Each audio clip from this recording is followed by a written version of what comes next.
Good morning, students. During the last classes of company law, we explained about various contents of Memorandum of Association of Company. Out of that classes, we clearly explained that there are 6 types of informations which is contained in the Memorandum of Association, which includes name clause of company, registered office or domicile clause, object clause, liability clause, capital clause, and association clauses. Okay. In today's class, we proposed to explain about the alteration of Memorandum of Association. Memorandum of Association എന്നുള്ളത് നമ്മൾ already സൂചിപ്പിച്ചതാണ്. ഒരു കമ്പനിയുടെ ഏറ്റവും basic ആയിട്ടുള്ള അതിൻ്റെ constitution of company എന്നുള്ള പേരിൽ അറിയപ്പെടുന്ന ഡോക്യുമെൻ്റാണ്.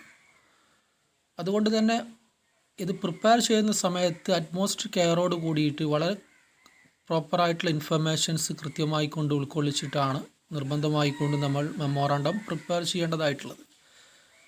ഒരിക്കൽ മെമ്മോറാണ്ടം പ്രിപ്പയർ ചെയ്ത് കഴിഞ്ഞാൽ അത് എപ്പോഴും മാറ്റം വരുത്തുക, വളരെ എളുപ്പത്തിൽ പിന്നീട് ചേഞ്ച് ചെയ്യുക എന്നുള്ളത് പോസിബിൾ അല്ല.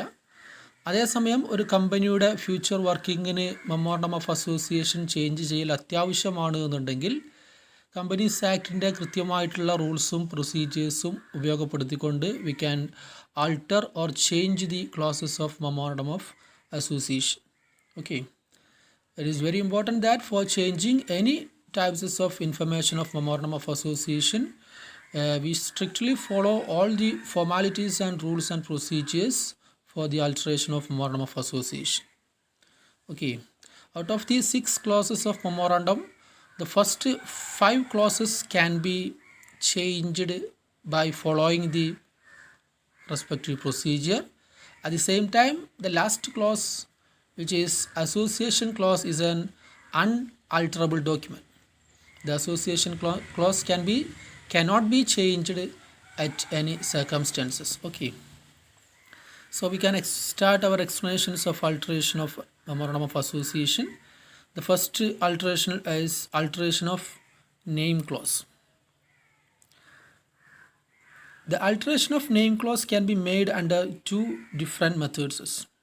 The first one is change the name by the instance of the company itself, and the second one is change the name of the company on the direction from the central government.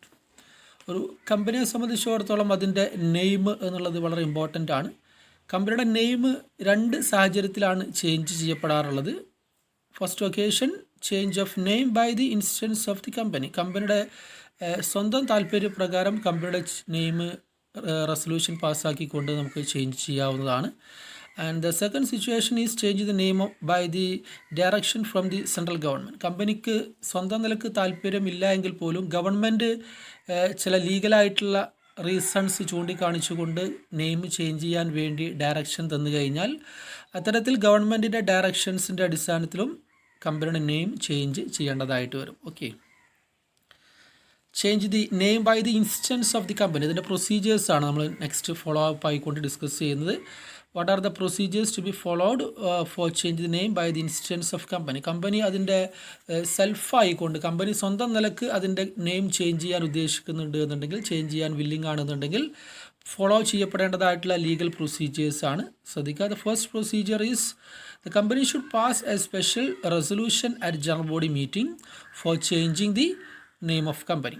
Okay, നിലവിലുള്ള name change ചെയ്യാൻ വേണ്ടിയിട്ട് company തീരുമാനമെടുത്തു കഴിഞ്ഞാൽ സ്വാഭാവികമായിക്കൊണ്ടും അത് കമ്പനിയുടെ general body meeting call for ചെയ്ത് ആ ജനറൽ ബോഡി മീറ്റിങ്ങിൽ നെയിം ചേഞ്ച് ചെയ്യുക എന്നുള്ള റെസൊല്യൂഷൻ സ്പെഷ്യൽ റെസൊല്യൂഷൻ ആക്കിയിട്ട് പാസ്സാക്കി എടുക്കണം. സ്പെഷ്യൽ റെസൊല്യൂഷൻ എന്നുകൊണ്ട് ഉദ്ദേശിക്കുന്നത് ടോട്ടൽ പ്രസൻറ്റഡ് മെമ്പേഴ്സിൻ്റെ 3/4 മെജോറിറ്റി മെമ്പേഴ്സിൻ്റെ വോട്ടോട് കൂടിയിട്ട് 3/4 മെജോറിറ്റി മെമ്പേഴ്സിൻ്റെ വോട്ടിങ്ങോട് കൂടിയിട്ട് പാസ്സാക്കുന്നതിനാണ് നമ്മൾ സ്പെഷ്യൽ റെസൊല്യൂഷൻ എന്നുള്ള പേരിൽ അറിയപ്പെടുന്നത്. And the second procedure is obtaining the approval from central government. Central ഗവൺമെൻറ്റിൽ നിന്ന് നെയിം ചേഞ്ച് ചെയ്യുന്നതുമായി ബന്ധപ്പെട്ടിട്ടുള്ള അപ്രൂവൽ ഒബ്റ്റെയിൻ ചെയ്യുക എന്നുള്ളതാണ്. Here, the government approval is not necessary if the change of name only involves the addition or deletion of the word limited. Okay, കമ്പനിയുടെ name change ചെയ്യുന്ന സമയത്ത് ഈ ഗവൺമെൻറ്റിൻ്റെ അപ്രൂവൽ ചില പ്രത്യേക സാഹചര്യത്തിൽ ആവശ്യമില്ല എന്നുള്ളതാണ് നമ്മളിവിടെ സൂചിപ്പിക്കുന്നത്. അതായത് കമ്പനിയുടെ പേര് നമ്മൾ സാധാരണഗതിയിൽ പേരിൻ്റെ അവസാനത്തിൽ പബ്ലിക് കമ്പനിയാണെന്നുണ്ടെങ്കിൽ പ്രൈവറ്റ് ലിമിറ്റഡ് എന്നുള്ളതും പബ്ലിക് കമ്പനിയാണെന്നുണ്ടെങ്കിൽ പേരിൻ്റെ അവസാനത്തിൽ ലിമിറ്റഡ് എന്നുള്ള വേർഡും അതുപോലെ തന്നെ പ്രൈവറ്റ് കമ്പനിയാണെന്നുണ്ടെങ്കിൽ പേരിൻ്റെ അവസാനത്തിൽ പ്രൈവറ്റ് ലിമിറ്റഡ് എന്നുള്ള വേർഡ്സും ഉണ്ടാവും. അപ്പോൾ ഏതെങ്കിലും ഒരു പ്രൈവറ്റ് കമ്പനി പബ്ലിക് കമ്പനിയായിട്ട് കൺവേർട്ട് ചെയ്യുമ്പോൾ സ്വാഭാവികമായിക്കൊണ്ടും ആ കമ്പനിയുടെ പേര് ചേഞ്ച് ചെയ്യേണ്ടതായിട്ട് വരും. അതുപോലെ തന്നെ പബ്ലിക് കമ്പനി പ്രൈവറ്റ് ആയിട്ട് കൺവേർട്ട് ചെയ്യുമ്പോഴും പേരിൻ്റെ അവസാനം ഈ പോർഷൻ ചേഞ്ച് ചെയ്യേണ്ടതായിട്ട് വരും. അപ്പോൾ ഈ രീതിയിൽ പ്രൈവറ്റ് അല്ലെങ്കിൽ പ്രൈവറ്റ് ലിമിറ്റഡ് ഈ വേർഡ് മാത്രമാണ് ചേഞ്ച് ചെയ്യാനുള്ളത് എന്നുണ്ടെങ്കിൽ, പേരിൻ്റെ ലാസ്റ്റ് വേർഡ് മാത്രമാണ് ചേഞ്ച് ചെയ്യാനുള്ളത് എന്നുണ്ടെങ്കിൽ, the company does not obtaining the approval from central government for the changing of such contents of name. Okay, so this is the first procedures to be followed for changing the name in the instance of company. Okay, and the second methods is changing the name on the direction from central government. Central governmentന്റെ ഡയറക്ഷൻസിനോട് കൂടിയിട്ട് പേര് change ചെയ്യുന്നതുമായി ബന്ധപ്പെട്ട പ്രൊസീജിയേഴ്സാണ് next ഉദ്ദേശിക്കുന്നത്. ഇവിടെ central ഗവൺമെൻറ്റിൻ്റെ ഡയറക്ഷൻസിനോട് കൂടി പേര് change ചെയ്യുക എന്നോട് ഉദ്ദേശിക്കുന്നത്, if a company is registered with a name which is in the opinion of central government is identical or very closely resembles to the name of existing company. നിലവിലുള്ള ഒരു എക്സിസ്റ്റിംഗ് കമ്പനീസിൻ്റെ പേരിനോട് സമാനമായിട്ടുള്ളതോ ഓർ ക്ലോസ്ലി റിസംബിൾസ് ആയിട്ടുള്ള പേരാണ് നമ്മൾ ഉപയോഗപ്പെടുത്തിയിട്ടുള്ളത് എന്നുണ്ടെങ്കിൽ central government അത്തരത്തിൽ ഐഡൻറ്റിക്കൽ ആയിട്ടുള്ള അല്ലെങ്കിൽ ക്ലോസ് റിസംബിൾസ് ആയിട്ടുള്ള നെയിംസുകൾ ചേഞ്ച് ചെയ്യാൻ വേണ്ടി ഡയറക്ഷൻസ് കൊടുക്കാറുണ്ട്. അതുപോലെ തന്നെ മറ്റു ഏതെങ്കിലും ലീഗലായിട്ടുള്ള മാനദണ്ഡങ്ങൾ ഉപയോഗിച്ചുകൊണ്ട്, ഇപ്പോൾ അൺഡിസൈറബിൾ ആയിട്ടുള്ള നെയിംസുകൾ ഉപയോഗിച്ചിട്ട് ആണ് നമ്മൾ രജിസ്റ്റർ ചെയ്തതെന്നുണ്ടെങ്കിലും ഇത്തരത്തിൽ സെൻട്രൽ ഗവൺമെൻറ് അതിൻ്റെ ഡയറക്ഷൻസ് കമ്പനിയുടെ ഒഫീഷ്യൽസിലേക്ക് ഇഷ്യൂ ചെയ്ത് ആ പേര് ചേഞ്ച് ചെയ്യാൻ വേണ്ടി ആവശ്യപ്പെടാറുണ്ട്. ഈ രീതിയിൽ സെൻട്രൽ ഗവൺമെൻറ്റിൻ്റെ ഡയറക്ഷൻസിനോട് കൂടിയിട്ട് പേര് ചേഞ്ച് ചെയ്യുന്നതുമായി ബന്ധപ്പെട്ടുള്ള പ്രൊസീജിയേഴ്സ് എന്നുള്ളത്, ഇത്തരം ഡയറക്ഷൻസ് ഗവൺമെൻറ്റിൽ നിന്ന് കിട്ടിക്കഴിഞ്ഞാൽ such name should be changed within 3 months from such direction by passing an ordinary resolution and obtaining the approval from central government. ഇങ്ങനെ ഒരു ഡയറക്ഷൻസ് കിട്ടിക്കഴിഞ്ഞാൽ ഡയറക്ഷൻസ് കിട്ടി 3 monthsനുള്ളിൽ അത്തരം ഒരു പേര് ചേഞ്ച് ചെയ്യേണ്ടതായിട്ടുണ്ട്. ചേഞ്ച് ചെയ്യാൻ വേണ്ടിയിട്ട് കമ്പനിയുടെ ജനറൽ ബോഡിയിൽ ഒരു ഓർഡിനറി റെസൊല്യൂഷൻ പാസ്സാക്കിയെടുക്കുകയും അതുപോലെ തന്നെ സെൻട്രൽ ഗവൺമെൻറ്റിൻ്റെ അപ്രൂവൽ ഒബ്റ്റെയിൻ ചെയ്യുകയും വേണം. These are the procedures for changing the name on the direction from the central government. Okay, അപ്പോൾ നെയിം ചേഞ്ച് ചെയ്യുക എന്നുള്ളത് കമ്പനിക്ക് സ്വന്തം നിലയ്ക്ക് ചേഞ്ച് ചെയ്യാവുന്നതാണ്. അതുപോലെ തന്നെ സെൻട്രൽ ഗവൺമെൻറ്റിൻ്റെ ഡയറക്ഷൻസ് കിട്ടുന്ന സമയത്തും ചേഞ്ച് ചെയ്യുക. ഈ രണ്ട് മെത്തേഡ്സിലാണ് ആൾട്ടറേഷൻ ഓഫ് നെയിം ക്ലോസ് എന്നുള്ള ടെർമിനോളജിയുമായി ബന്ധപ്പെട്ട് എക്സ്പ്ലെയിൻ ചെയ്യാനുള്ളത്. Okay, and the second one is alteration of registered office close. Registered office എന്നുള്ളത് നമുക്കറിയാം. രജിസ്റ്റേർഡ് ഓഫീസ് ക്ലോസ് എന്നോട് ഉദ്ദേശിക്കുന്നത് കമ്പനിയുടെ ഹെഡ് ഓഫീസ് എവിടെയാണ് എന്നുള്ളത് എക്സ്പ്ലെയിൻ ചെയ്യുന്ന ക്ലോസസ് ആണ്. ഏത് സ്ഥലത്താണ് കമ്പനിയുടെ ഹെഡ് ഓഫീസ് സ്ഥിതി ചെയ്യുന്നിട്ടുള്ളത്, അതുമായി ബന്ധപ്പെട്ട ഡീറ്റെയിൽസ് ആണ് നമ്മൾ registered office close or domicile close or situation close എന്നുള്ള പേരിലായിട്ട് അറിയപ്പെടാറുള്ളത്. ഓക്കെ, ഇവിടെ 3 രീതിയിലാണ് രജിസ്റ്റേർഡ് ഓഫീസ് ക്ലോസ് ചേഞ്ച് ചെയ്യാൻ വേണ്ടി പറ്റുക. The first one is change the place of the registered office without changing the district or state, and the second one, change the district of registered office without changing the state. Okay, and the last one, the change from one state to another, the registered office changed from one state to another. ഈ രീതിയിൽ 3 മെത്തേഡ്സിലായിക്കൊണ്ട് നമുക്ക് registered office change ചെയ്യുക. First മെത്തേഡ്സിൽ നമ്മൾ സൂചിപ്പിച്ചത് കമ്പനിയുടെ registered ഓഫീസിൻ്റെ place മാത്രം change ചെയ്യുക, ഡിസ്ട്രിക്റ്റോ സ്റ്റേറ്റോ ചേഞ്ച് ചെയ്യാതെ ആ ഒരു പെർട്ടിക്കുലർ പ്ലേസ് മാത്രം, വില്ലേജ് അല്ലെങ്കിൽ പ്ലേസ് മാത്രം ചേഞ്ച് ചെയ്യുക. രണ്ടാമത്തെ മെത്തേഡ്സിൽ പ്ലേസും ഡിസ്ട്രിക്റ്റും ചേഞ്ച് ചെയ്യുന്നുണ്ട്, അതേസമയം സ്റ്റേറ്റ് സെയിം സ്റ്റേറ്റിൽ തന്നെ മെയിൻറ്റെയിൻ ചെയ്യുക എന്നുള്ളതാണ്. മൂന്നാമത്തിൽ ഒരു രജിസ്റ്റേർഡ് ഓഫീസ്, ഒരു കമ്പനിയുടെ രജിസ്റ്റേർഡ് ഓഫീസിൻ്റെ പ്ലേസ് ഒരു സ്റ്റേറ്റിൽ നിന്നും മറ്റൊരു സ്റ്റേറ്റിലേക്ക് ചേഞ്ച് ചെയ്യുക എന്നുള്ള ടെർമിനോളജിയാണ് ഉദ്ദേശിക്കുന്നത്. അപ്പോൾ ഈ രീതിയിൽ 3 രൂപത്തിലും രജിസ്റ്റേർഡ് ഓഫീസ് ചേഞ്ച് ചെയ്യാവുന്നതാണ്. The procedure for changing these types of registered office is the first one, change the place of registered office within the same district and state. Okay, the first procedure is passing a resolution of board of directors and the company, and the second one is inform the registrar the new address of company within 30 days of such change. വളരെ simple ആയിട്ടുള്ള 2 procedures മാത്രമേ ഒരു കമ്പനിയുടെ registered office അതിൻ്റെ സ്റ്റേറ്റോ ഡിസ്ട്രിക്റ്റോ change ചെയ്യാതെ അതിൻ്റെ place മാത്രം change ചെയ്യുന്നതുമായി ബന്ധപ്പെട്ട് ഫോളോ ചെയ്യേണ്ട രണ്ട് സിമ്പിളായിട്ടുള്ള പ്രൊസീജിയേഴ്സാണ്. The first one is passing a resolution in the board of directors. Director board ഒരു പെർട്ടിക്കുലർ റെസൊല്യൂഷൻ പാസ്സാക്കുക. And the second one is inform the registrar the new address within 30 days of such change. Okay, and the second method of change of the name is change the district with the state. Okay, registered ഓഫീസിൻ്റെ state change ചെയ്യാതെ ഡിസ്ട്രിക്റ്റും പ്ലേസും മാത്രം change ചെയ്യുന്ന ഒരു മെത്തേഡ്സാണ് ഇവിടെ സൂചിപ്പിക്കുന്നത്. In this method we have to follow the following 3 types of procedures. The first one is passing a special resolution in general body meeting, and the second one is obtaining the confirmation from regional directors, and the third one is submit the copy of confirmation of regional director and copy of resolution to the registrar of company. Okay, ഇവിടെ പ്ലേസും ഡിസ്ട്രിക്റ്റും നമ്മൾ change ചെയ്യുന്നുണ്ട് same സ്റ്റേറ്റിനകത്ത് തന്നെ. ഇത്തരമൊരു കേസസിൽ general ബോഡിയിൽ special resolution പാസ്സാക്കുക, that is a first procedure.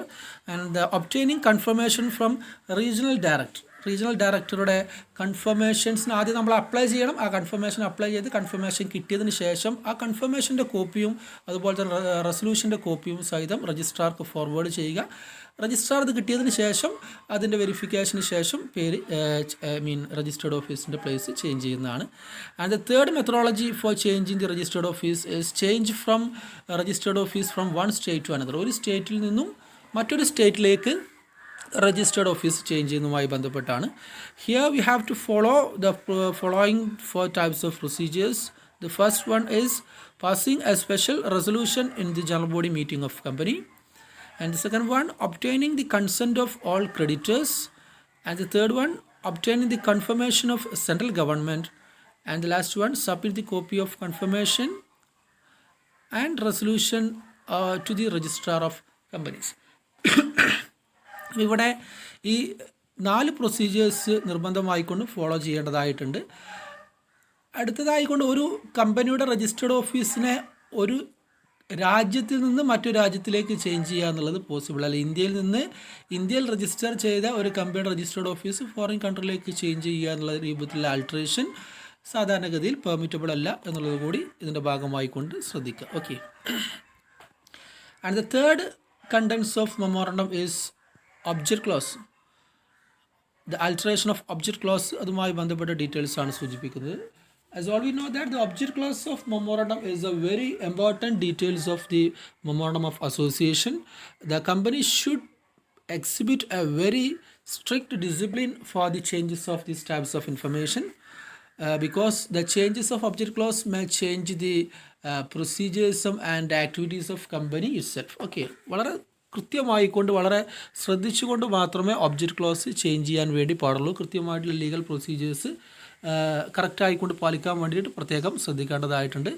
The procedures for changing the object clause are the first one is passing a special resolution in the general body through postal ballot, and the second one is details of resolution should be published in any 2 newspapers.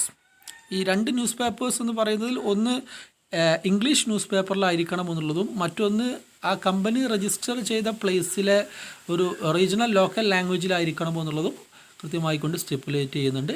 And the third procedure, the details of resolution should B placed in the official website of company, and the fourth one, the dissenting shareholders shall be given an opportunity to exit as shareholders.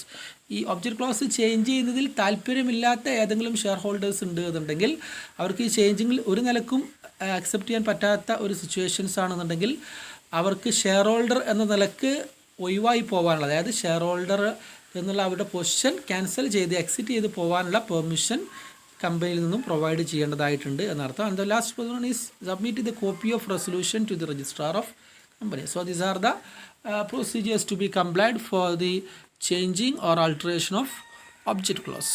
Okay, and the fourth one is alteration of capital clause. As all we know that the capital clause contain the details of authorized capital or registered capital. എത്ര amount വെച്ചുകൊണ്ടാണ് company officially register ചെയ്തത് എന്നുള്ളതാണ് capital ക്ലോസിൽ പ്രധാനമായിക്കൊണ്ട് ഉണ്ടാവുക.